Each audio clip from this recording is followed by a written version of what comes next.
ક્યાં મીરાબાઈ. અને ગુરુના ચરણમાં બેઠીને એવી લગની લાગી, ऐसी लागी लगन मीरा हो गई मगन, ऐसी लागी लगन मीरा हो गई मगन, वो तो गली गली हरी गुण गुरुए रंग लगाड़ी દીધો.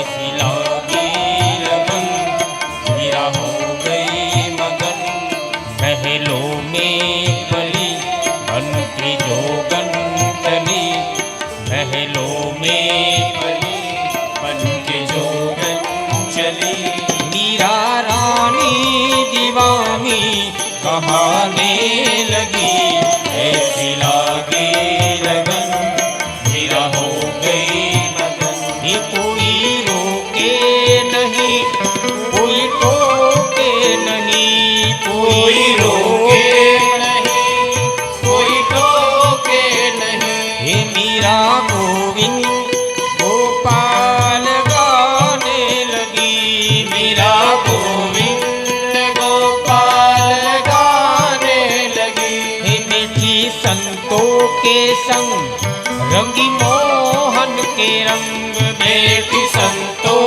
के संग रंगी मोहन के रंग, मीरा प्रेमी प्रीतम को मनाने लगी, मीरा प्रेमी प्रीतम को मनाने लगी, राणा ने विष दिया मानो अमृत पिया, राणा ने विष दिया मानो अमृत पिया, मीरा सागर में सरिता समाने लगी, मीरा सागर में सरिता समाने लगी, ये दुख लाखों सहे मुख से गोविंद कहे, दुख लाखों सहे मुख से गोविंद रहे, हे मीरा गोविंद गोपाल गाने लगी, मीरा गोविंद गोपाल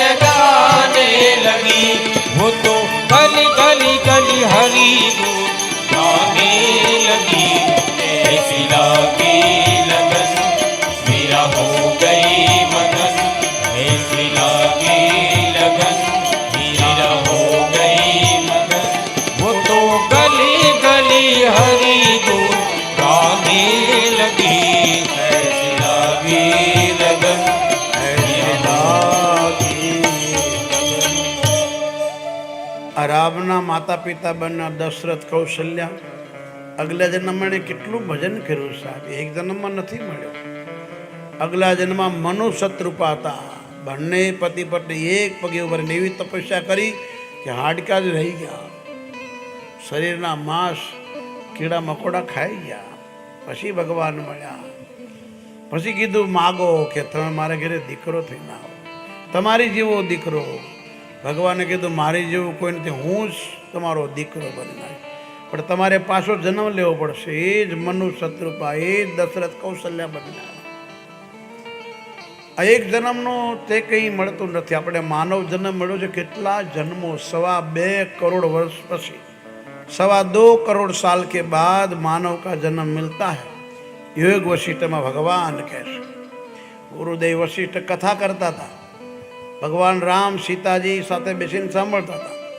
एक कीड़ी निकली तो भगवान खड़खड़ाट हसी पड़ा.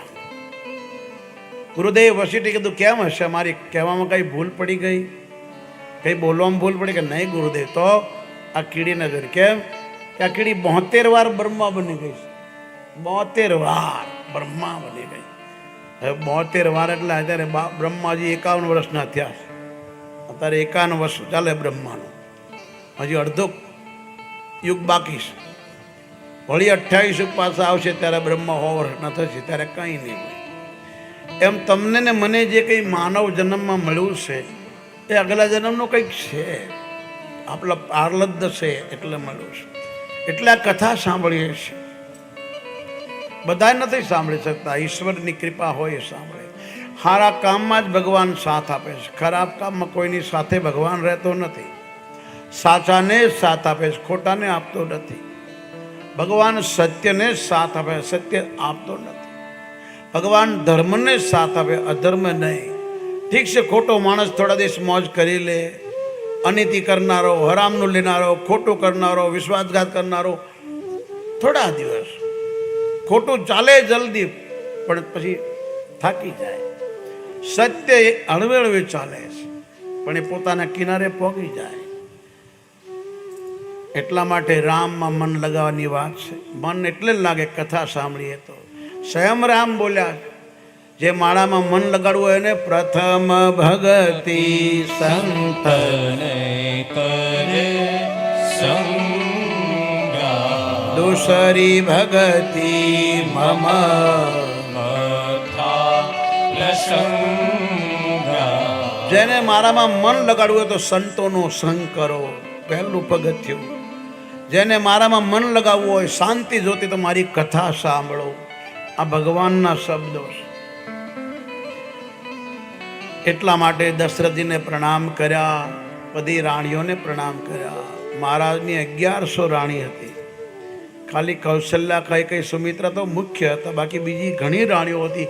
એટલે કહ્યું બંદહુ દશરથ સહિત સબ રાવ. બધી રાણીઓને પ્રણામ કર્યા.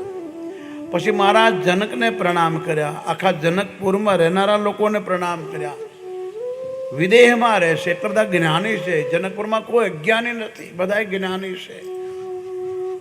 બાળકોથી લઈને બધા જ્ઞાની છે. કોઈ અજ્ઞાની જનકપુરમાં રહેતું જ નથી.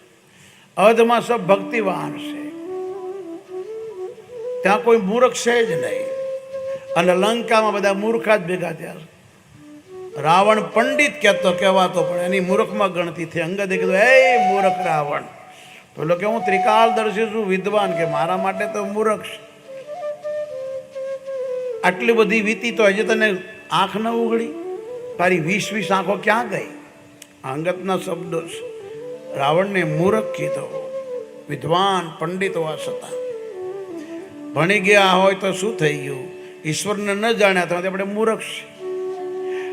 મોટું જ્ઞાન છે ઈશ્વરને પામવું, ઈશ્વરનું ભજન કરવું, ઈશ્વરની પ્રાપ્તિ. સ્કૂલ કોલેજમાં ભણવા માટે તો જીવન આજીવિકા માટે છે. ઈશ્વરને ભજવા માટે ભણવાની જરૂર નથી. નરસિંહ મહેતા, ધ્રુવ, પ્રહલાદ, મીરા, ગંગાબાઈ, પાનબાઈ, બજરંગદાસ બાપા, જલારામ બાપા, મહાપુરુષો ભણ્યા નથી, પણ એના ભજન ગવાય છે.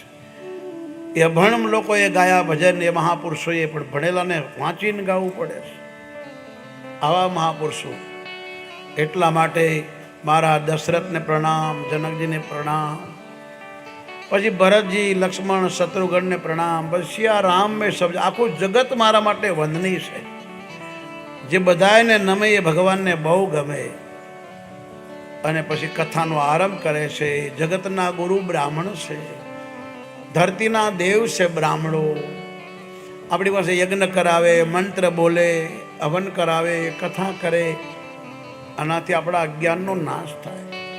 એટલે ધરતીના દેવ છે બ્રાહ્મણ દેવતા. એનું અપમાન ન કરવું. એને દેવ કીધા.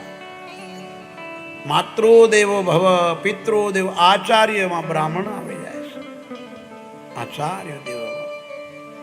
પછી મારા ગુરુજીને પ્રણામ કરીને, જે મારા ગુરુજીએ મને શીખવાડ્યું છે હું જગત સામે મૂકું છું. બંદહુ ગુરુ પદ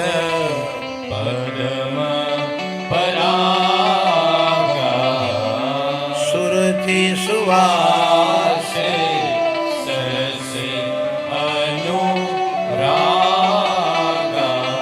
મારા ગુરુજીના ચરણમાં પ્રણામ કરું છું. કે હું એટલો ભણવા ગયો, મને યાદ રહ્યું ને. ભણવામાં મને કંટાળ આવ્યો, પણ મારા ગુરુજીએ મને જે શીખવાડ્યું, જે સંભળાવ્યું, મને યાદ રહ્યું. હું સમાજને કહું છું, મારા ગુરુજીના ચરણની રજ મારી આંખોમાં લાગુ. અંજન લગાડવાથી આંખો આવતી નથી. અંજન લગાડવાથી જ્યોતિમાં દિવ્ય તેજ આવે. અંજન લગાડવાથી માણસ પાપને જલ્દી જોતો નથી. અંજનનો મહિમા આ છે. તુલસીદાસ કહે છે, લોકો કાળું અંજન લગાવે સારું દેખાડવા. હું મારા ચરણ, મારા ગુરુજીના ચરણની રજ લગાડો મારા આંખે, કે મને દિવ્ય દ્રષ્ટિ મળે. બધા એમાં સિયારામમય પરહુ પ્રણામ